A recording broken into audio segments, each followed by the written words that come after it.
흔히들 어려운 일이 닥치거나 재앙이 닥치거나 생각하지 못했던 그런 일들이 일어나면 흔히들 말세다 말세. 그리고 젊은이들이 어른들에게 함부로 대할 때 아이고 말세가 다 됐어. 젊은이들이 저렇게 어른을 함부로 대하는가. 또 뉴스에서 살인 사건, 자녀들이 부모를 이렇게 죽인다 할지 이런 뉴스가 나오면 말세야 말세 이제 이렇게 이야기하는 경향들이 많이 있습니다. 그래서 이제 이 말세하면 대부분 외적인 상황에서 벌어진 일들을 통해서 말세라고, 자연재해랄지 외적인, 그리고 남이 어떻게 했을 때 말세가 아닌가 이렇게 이야기할 때가 많이 있습니다. 그래서 지금은 이 말세하면 여러 가지 사람들이 느끼는 것이 다릅니다. 성경에서도 말세하면 두 가지 측면에서도 이야기합니다. 두 가지 측면. 첫째는 그 말세에 일어난 재앙, 기근들, 재앙들에 대해서 이렇게 말세라는 의미를 이야기할 때도 있고, 오늘 본문은 재앙이 아닌 사람의 모습 가운데 말세를 이렇게 이야기하는 것을 보게 됩니다. 앞에 있는 이 그림은 AI가 이렇게 성경 그 텍스트를 인식하고 나름대로 그렸습니다. 잘 그렸죠? 예. 제가 처음으로 한번 해봤습니다. 그동안은 이제 픽처들을 찾으려면 이 띠에 맞는 픽처를 찾으려면 시간이 상당히 많이 갔네요. 근데 오늘 AI를 한번 통해서 해보니까 그랜드로 잘 한 것 같다 이런 생각이 듭니다. 그래서 이제 우리가 말세하면 우리가 정리를 해야 될 것이 뭐냐면, 우리는 말세하면 우리가 주님이 오실 날, 또한 우리가 죽는 날, 이제 이런 것들을 통해서 이제 말세라고 많이 이제 생각할 때가 많은데, 성경에는 두 가지 측면에서 이야기합니다. 구약은 말세를 이야기할 때 the day, 그러니까 요엘서 2장 28절 같은 경우는 이후에 내가 내 영을 너희에게 부어주리니, 그러니까 자녀들은 애언할 것이요 늙은이들은 꿈을 꿀 것이요 젊은이들은 환상을 본다. 그것이 뭐냐면 내 영을 부어준다. 이후에 말세. 그러니까 그 싱글, 그 어떠한 날을 이야기합니다. 어떠한 날을 구약에서는. 그러니까 그 날이 뭐냐면 바로 예수 그리스도가 오신 날을 말세라고 이렇게 구약에서는 이야기합니다. 예수 그리스도가 오신 날을 말세라고 이야기합니다. 그러면 신약에서는 말세를 어떻게 정의를 하느냐? 신약에서는 말세를 예수님이 오시는 그날부터 다시 오실 그날까지를 말세라 이렇게 이야기합니다. 말세라. 그러니까 우리가 말세 가운데 살고 있습니다. 그래서 영어로는 the last days plural, 이게 복수로 이야기합니다. day 이렇게 하지 않습니다. 그리고 the day는 예수 그리스도가 다시 오심을 이야기할 때 요한계시록에서는 the day 이제 이렇게 표현하지만, 말세할 때는 the last days. 히브리어도 헤메라이스가 복수입니다. 그러니까 예수 그리스도가 오심으로부터 다시 오실 그 모든 날들을 말세라고 이야기합니다. 그래서 우리가 지금 말세 가운데 살고 있습니다. 그러면 이 가운데 살고 있는데, 그러면 그 the day, 정말 예수님이 second coming, 다시 오실 그날은 우리가 알 수 있어요, 없어요? 사도행전 1장 7절에 뭐라고 이야기합니까? 그때와 그 시는 아무도 알 수 없다 이렇게 이야기하고 있습니다.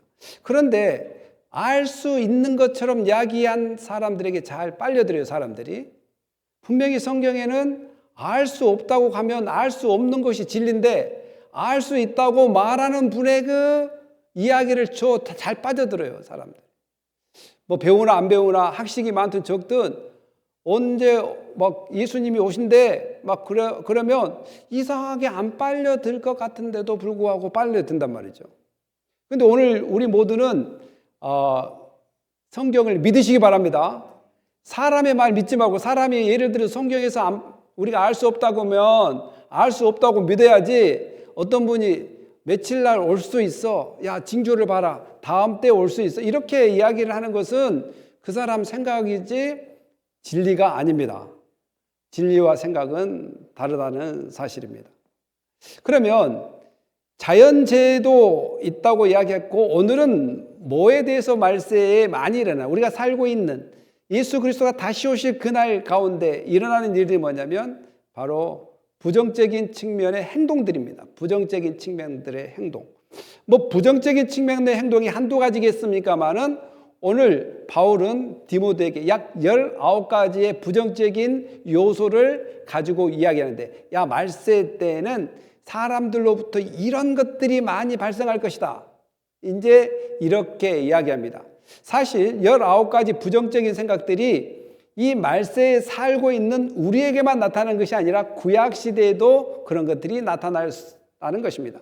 그런데 이 이야기를 하는 것은 뭐냐면, 신약에 와서는 대부분 주님이 곧 오실 것처럼 늘 설교를 하고 하나님의 날짜와 사람 날짜가 다르게 생각되어지기 때문에 이런 이야기를 하는 거예요.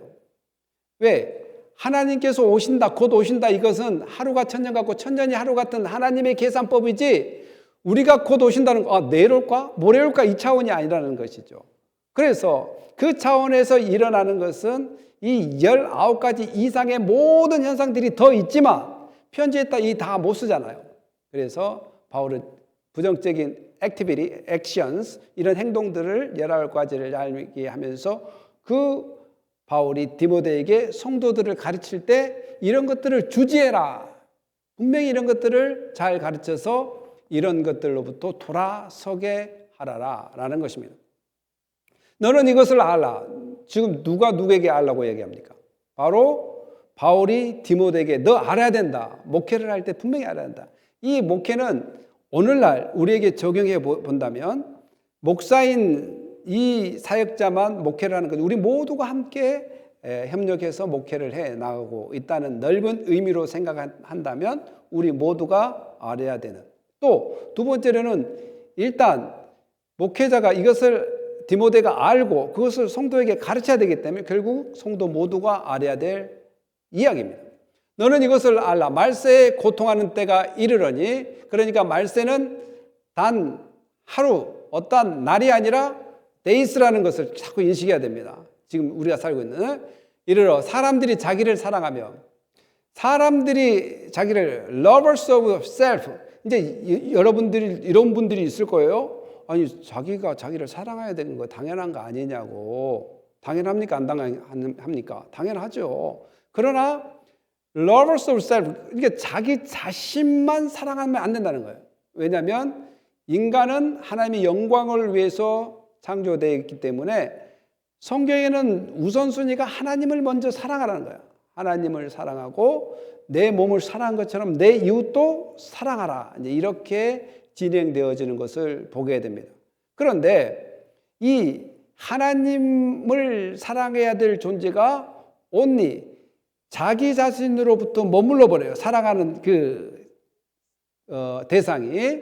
그래서 사람들이 자기를 사랑하며 또 자기 자신을 사랑한 것뿐만 아니라 돈을, 물질을 사랑하는 쪽으로 계속 발전하게 됩니다. 사실 우리가 물질, 성경 어디에도 물질을 사랑하라 이렇게 이야기하지도 않고 하나님이 주신 모든 것들을 사랑하라, 이것보다는 하나님이 주신 모든 것들을 감사하라는 표현들이 많이 나옵니다. 사랑은 어디로 많이 연결되어 있냐면 하나님을 사랑하고 이웃을 사랑하는 쪽으로 많이 연결되어 있습니다. 그러니까 돈은 우리에게 필요합니까? 안 필요합니까? 돈은 필요해 하기 때문에 우리가 일을 해서 버는 것이지 사랑하기 때문에 돈을 번 사람은 없습니다. 그래서 여러분들을 돈을 대하는 태도에 대해서 정말 잘 기독교인의 그 재정에 대해서 잘 우리가 그 기준을 잡아야 됩니다. 내가 왜 돈을 버는지, 돈을 벌어서 뭐 할 건지, 그리고 내가 왜 열심히 일을 해야 되는지, 왜 기독교인들이 하루하루를 잘 살아야 되는지, 그리고 성경에도 보면 안식일을 잘 지키기 위해서 며칠을 일해야 된다고 그래요? 6일 동안 어떻게 일해야 된다고요? 열심히 일하라고 합니다. 6일 동안 열심히 일하고 안식일을 거룩히, 이것이 통으로 여겨져요. 통으로. 안식일만 거룩히 지키는 것이 아닙니다. 안식일을 거룩히 지키기 위해서는 6일 동안 열심히 일해서 이것을 하나의 믿음의 전이, 여정으로 봐야 된다는 사실입니다. 그러니까 이 돈을 사랑함으로 그 범위에 못 채지 말고 돈을 왜 필요한지. 첫째는 하나님의 영광을 돌리기에 돈이 필요합니다. 하나님의 영광을 돌리기에. 그리고 나도 먹고 살아야 되기 때문에 돈이 필요하고, 또 우리의 자녀들 양육하기 위해서 돈이 필요합니다. 또한 남을 섬기기 위해서 돈이 필요합니다. 남을 도와주기 위해서 돈이 필요합니다. 물론 이 돈은 하나님으로부터 다 공급되어 나오지만, 그러나 하나님은 너가 땀을 흘리고 수고를 해야지만이 먹고 살게끔 하나님께서 만들어 놓았다는 사실입니다. 그래서 우리가 열심히 일하는 것이지 돈을 사랑해서 하는 것이 아니다. 그래서 적정한 때에 돈 멀리하기도 필요합니다. 돈 멀리하기. 내가 돈을 버는 목적을 확실히 갖는다면 사소한 것에 하나님의 영광 돌리는 것과 이렇게 교환하지 않는다라는 것입니다. 그래서 전체 19가지 모두를 다 이 시간에 할 수 없어서 몇 가지만 제가 적어 봤어요. 앞에 자기 사랑, 돈 사랑, 자기 중심성과 물질주의를 강조하는, 그러니까 하나님주의가 아닌 물질주의가 자기 사랑, 자기 애착에 더욱더 집중되게 된다라는 것입니다. 그러나 성경은 하나님과 재물을 겸하여 섬길 수 없다라는 것입니다. 계속 이야기하지만 재물이 필요 없다 이야기는 성경에서 안 했습니다. 재물이 필요하지만 우선순위, 어떤 것을 먼저 우리가 섬기고 그 재물은 왜 필요한 건지를 확신해서 이것을 믿음으로 우리가 안착을 시켜야 된다라는 것이죠. 그리고 두 번째는 자랑, 교만, 하나님을 대체하는 인간의 오만입니다. 우리가 성경에서 하나님이 주신 것에 대해서 간증하고, 하나님께서 주시는 일에 대해서 선포하고, 또 하나님의 역사에 대해서 우리가 증거하는 그런 삶이 아니라 계속 자기를 증거하러 된 사람들이 많이 있지는 아니고 개중에 조금씩 있습니다. 나를 증거하러 된, 나는 이렇게 해서 나는 성공했어, 나는 이러한 삶을 추구해, 나는 이러한 삶으로 나는 갈 거야. 계속해서 내가 하나님 말씀으로 거듭나서 그분의 뜻을 순종하려고 하는 것보다도 내 자신이 나를 더욱더 빛내려고 하는 그런 모습으로 하는 것이 바로 자랑과 교만이라는 것입니다. 왜냐하면 교만은 하나님을 무시하는 삶이고, 교만은 하나님을 없다 여기는 그런 사람을 교만한 사람이다 라고 이렇게 성경은 표현하게 됩니다. 그러니까 자랑하고 교만하는 것은 결국은 하나님을 인정하지 않는 삶입니다. 하나님을 인정하지 않는 삶. 그리고 세 번째는 모욕적이고 부모고요. 이 모욕이라는 것은 블레스페미, 하나님을 인정하지 않고 하나님을 이름을 망령되게 일컫는 것을 모욕이라 합니다. 하나님을 망령되게 일컫는 것, 하나님의 그 창조의 솜씨를 무시하거나 하나님의 그 창조 원리를 무시하거나 하나님의 섭리를 무시하는 이런 삶. 그런데 우리가 무시하지 않습니다라고 이야기하지만 하나님의 섭리를 인정하지 않고 나를 내세우거나 나의 뜻대로 살아갈 때, 또한 하나님의 영광을 구하지 않을 때 자동적으로 무시하는 삶으로 나는 살고 있다라고 말할 수밖에 없습니다. 자기가 인식하든 인식하지 못하든 말입니다. 그리고 두 번째는 부모 거역입니다. 창조 질서에는 내 부모를 공경하라 라고 이제 이렇게 이야기했는데, 부모를 공경하지 않은 것은 하나님과 가정의 권위에 대하여 반역하는 삶이다. 이제 이것들이 언제 많이 일어난다고요? 말세를 살고 있는 우리에게 자주 일어난다. 그래서 다시 한번 이야기하지만 말세에만 이런 일이 있는 거 아니라 이전에 구약에서도 이런 일이 다 일어났는데, 그걸 강조하고 있는 것은 구원받은 백성들이 속히 예수님이 오신다고 생각하여 지금 막 모여서 뭔가 기대하면서 이렇게 다 잘 풀리고 성도들이 다 사랑하고 막 기뻐하고 즐거울 줄 알고 있는 그들에게 가르쳐야 될 것은 뭐냐면, 분명히 이런 일들이 우리에게 있다는 것을 통해서 우리가 놀라지 말고 두려워하지 말고 이것들을 지혜롭게 잘 이겨나가야 된다라는 것이죠. 우리가 그렇지 않습니까? 무슨 일을 할 때나 복음이 틀려서 우리가 늘 성도들 간에 뭐 그럴 일은 우리 교회는 없지만 이렇게 싸우고 불편한 이유는 뭐냐면 성도들 간에 복음이 틀려서 그런 경우들은 좀 드물고 있긴 있지만 그러나 기분이 나빠서 또한 내 뜻대로 안 돼서 또한 자존심이 상해서 이런 것들 때문에 우리가 많이 불편한 경우들이 있습니다. 저와 우리 모두가 말입니다. 그러나 이런 것들이 이 시대에 있기 때문에 우리는 경각심을 갖고 이런 것들에서 늘 멀어지려고 하고 이런 것들을 말씀으로 이겨가려고 하는 것이 오늘 우리의 이 말세를 살고 있는 우리들이 추구해야 될 거룩한 삶이라는 것을 우리는 깨달아야 될 것입니다. 더 나아가서 사랑 없음, 용서하지 않음. 그러니까 이 성경에서 하나님 사랑, 이웃 사람이 핵심인 것은 뭐냐면 반대로 이야기하면 하나님을 그 정도로 사랑하지 않고 이웃을 그 정도로 사랑하지 않기 때문에 사랑하라, 사랑하라. 사랑을 잘하고 있으면 사랑하라고 이야기하겠습니까? 잘 먹고 있는 애에게 너 음식 더 먹어야 된다. 더 사다가 코스코에서 막 사다가 더 먹어야 된다. 이렇게 이야기하지는 않을 것입니다. 먹지 못하고 힘들었을 때 그래 음식을 더 사갖고 먹어야 되지 않겠니? 그러나 반면에 사랑을 잘하면 하나님께서 사랑 잘하고 있으니까 지금 사랑한 것처럼 계속 사랑하라. 이렇게 이야기하겠지만 내 이웃을 내 몸과 같이 사랑하라. 하나님을 사랑하라. 이렇게 성경의 핵심적인 요소가 될 정도면 이 일이 쉽지 않다 이 말이에요. 쉽지 않다. 사랑하는 것이. 하나님을 사랑하는 것이 이웃을 사랑하는 것이 쉽지 않다. 다 우리가 10년, 20년 먹으면 10년, 20년 교회를 다니고 예수를 믿으면 사실 성경의 핵심인 이 진리가 우리들의 몸에 배어서 이제 자동으로 나와야 되는데 아직도 20년, 30년 믿어도 사랑이 잘 돼요, 안 돼요? 목사님, 저는 잘 되고 있습니다. 이런 사람이 있을 거예요, 분명히. 그러면 정말 감사한 일입니다. 그러면 정말 감사한 일입니다. 그런데 하나님 말씀은 틀리지가 않아요. 영원히 하나님을 사랑하고 내 이웃을 내 몸과 같이 사랑하라는 것은 우리가 끝까지 이 사랑해야 될 이 전쟁터에 놓여 있다는 거죠.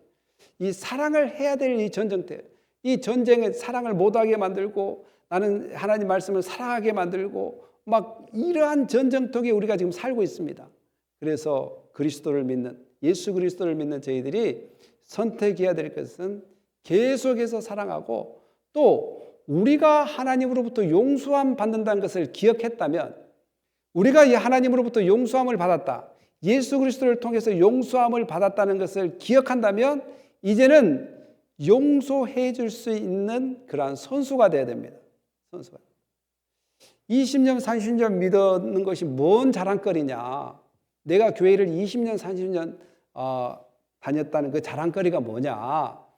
저는 개인적으로 목사가 됐네, 장로가 됐네, 권사가 됐네, 집사가 됐네. 이것도 중요합니다. 그래도 적어도 나는 용서는 잘한다고.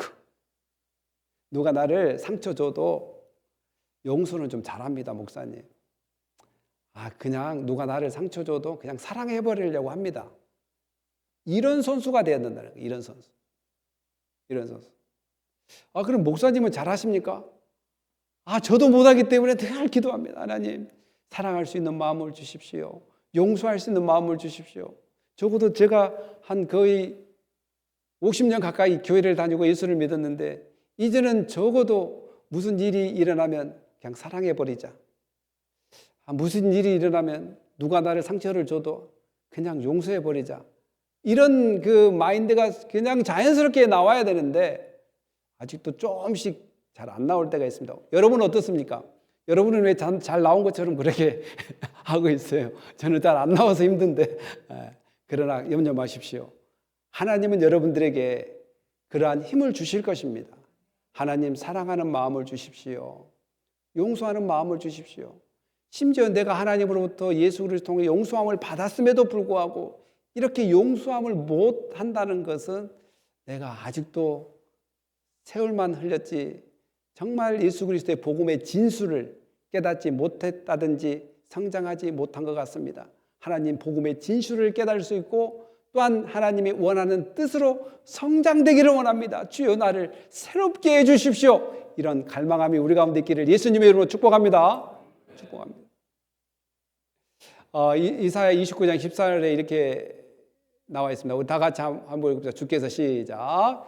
주께서 이르시되 이 백성이 입으로는 나를 가까이하며 입술로는 나를 공경하나 그들의 마음은 내게서 멀리 떠났나니 그들이 나를 경외함은 사람의 경험으로 가르침을 받았을 뿐이라. 네, 우리가 성경을 많이 배우고 또한 하나님을 안다고 하지만 진정으로 우리 마음 가운데 경외함이 없으면 지식으로밖에 남을 수 없고 또 입으로만 이야기하는 것이 아니라 삶과 모습으로 비춰지지 않는다면 우리가 어떻게 경건하다고 이야기할 수 있겠습니까? 이것은 구약 이사야 29장에도 이야기했다시피 또 바울이 디모데에게 이야기하는 말세에도 마찬가지로 경건의 모양은 있으나 경건의 능력을 부인한다. 경건하게 한번 살아보자.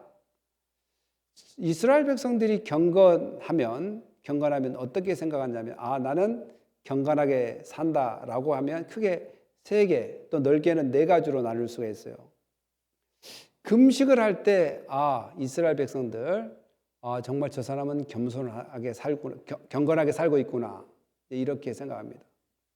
두 번째로는 기도할 때 저 바리새인들은 사거리에 가서 기도하지 않습니까? 그래서 겸손하게 살고 있구나. 그리고 세 번째는 구제할 때 구제 잘하고 기도 잘하고 금식하니까 저 사람 정말 겸손하다. 이렇게 유대의 풍습 중에는 그렇게 나옵니다. 그래서 예수님께서 바리새인들에게 꾸짖는 것이 바로 그거예요.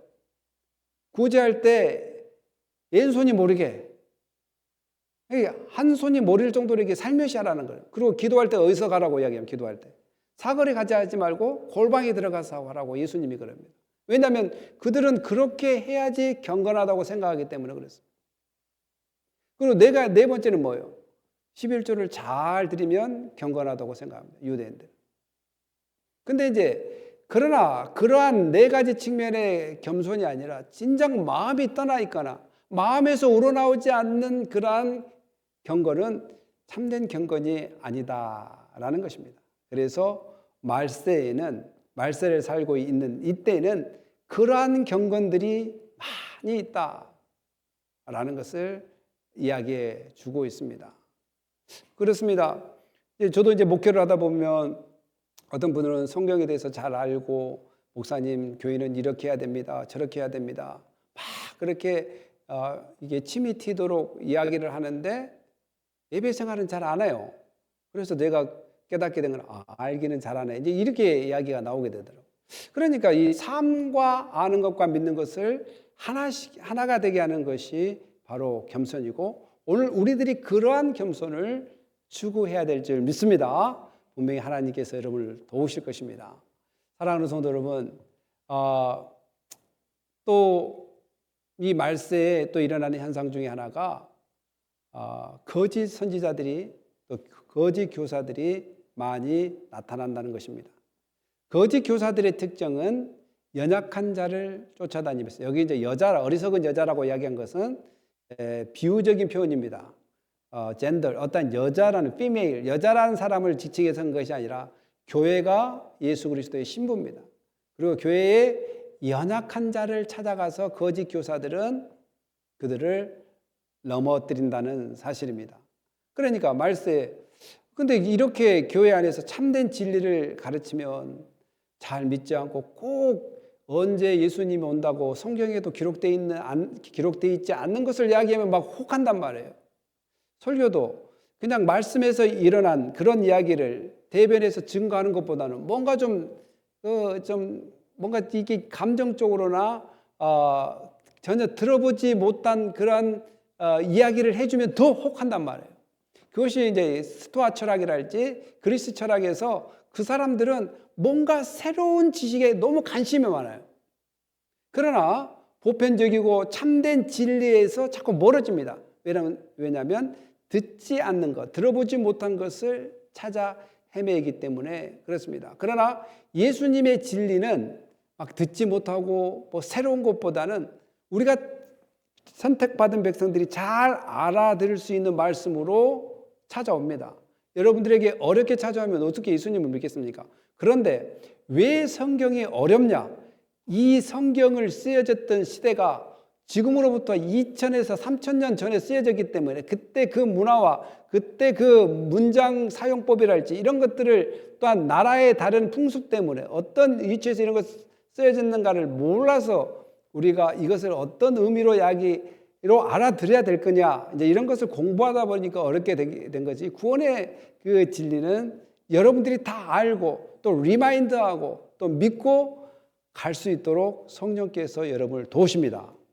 그러한 것을 확실히 가지시기 바랍니다. 너무 듣지 않았던 것, 막 신비한 것, 또한 성경에서 말하지 않은 것, 성경에서 전혀 말하지 않는데 이것은 그렇게 생각합니다. 그리고 누가 이것을 이렇게 이야기합니다. 뭐 이런 것들에 더 관심을 가지고 가는 것은 말세에 많은 일어난 현상이기 때문에 항상 진리의 지식에 바로 쓸 수 있도록 성도들을 잘 인도하라. 바울이 디모데에게 이렇게 이야기합니다. 우리 이사야 44장 20절 한번 읽어볼까요? 시작.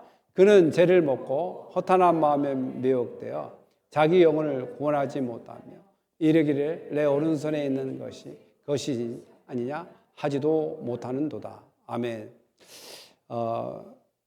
진리는 간단합니다. 예수 그리스도를 믿고 구원받는 사람은 오늘 죽어도 천국 간다는 확신이 생깁니다. 그런데 잘못된 교사들은 희미하게 만들어 보여. 천국 믿고 예수 믿고 지옥 간다는 거야. 지옥 간다는 거야. 천국 간다는 거야. 그럼 지금 내가 구원을 받았다는 거야. 못 받았다는 거야. 엄청 희미하게 만들어 버립니다. 그래서 뭘 질문을 해도 대답을 못하게 만들어요. 질문을 해도. 여러분 주 예수 믿습니까? 네. 진정으로 예수 그리스도를 받아들였습니까? 네. 그러면 그 믿는 자에게 능치 못할 일이 없을 뿐만 아니라 주 예수를 믿는 자는 누구나 구원을 받는다고 했으니 그 복음의 진리를 아멘으로 받아들이고 또 입으로 고백하시기 바랍니다. 라고 이야기하면 아멘 할 것입니다. 그런데 그것만 아니라니까. 뭐 이렇게 하면서 진리를 흐리게 만듭니다. 그것은 마치 이사야 44장 20절에 마찬가지입니다. 여러분 나무를 태웁니다. 나무를. 이거 이제 비유법인데 나무를 태우면 뭐가 남습니까? 재가 남습니다. 제가 알기로는 재는 영양분이 별로 없다고 이야기합니다. 나무를 태운 재는 영양분이 별로 없다고 이야기해요. 그래서 마치 영양분 없는 재를 사람에게 먹이는 것. 그리고 마치 도울 힘이 없는 신, 나무를 깎아서 신을 만들어 섬긴다는 거예요, 사람들이. 영양가 없는 재를 사람들에 먹이고 또한 도울 힘이 없는 나무로 깎아서 신을 만들어서 그 우상을 섬기게 하는 것이 허망한 것이라는 거예요. 허망한 것. 바로 진리에서 벗어나게 해서 허망한 것을 찾게끔 하기 위해서 거짓 선지자들은 그렇게 행동을 한다라는 사실. 그러나 진리는 여러분에게 확신을 줍니다. 진리는 여러분에게 담대함을 줍니다.